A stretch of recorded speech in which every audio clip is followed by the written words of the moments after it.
আপনার ঘরে গঙ্গাজল আছে? তাহলে এই ভিডিওটা না দেখলে ভুল করবেন। অনেকে গঙ্গাজল যে কোনো জায়গায় রেখে দেন, কিন্তু শাস্ত্র অনুযায়ী ভুল জায়গায় রাখলে পুণ্য নয়, বরং দোষ লাগে।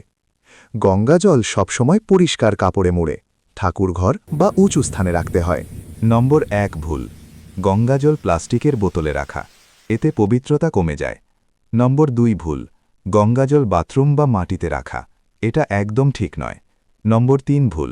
ঢাকনা খোলা রেখে দেওয়া, সবসময় ঢেকে রাখতে হবে। নম্বর 4 ভুল। অশুচি হাতে গঙ্গাজল স্পর্শ করা, পরিষ্কার হাত না হলে ধরবেন না।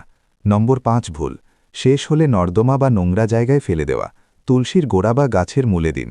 সঠিক নিয়ম 1 লাইনে: তামা বা কাঁচের পাত্র ঠাকুর ঘরে রাখা, ঢাকনা বন্ধ, পরিষ্কার হাতে ব্যবহার। এই ভিডিওটা শেয়ার করুন। জয় মা গঙ্গা।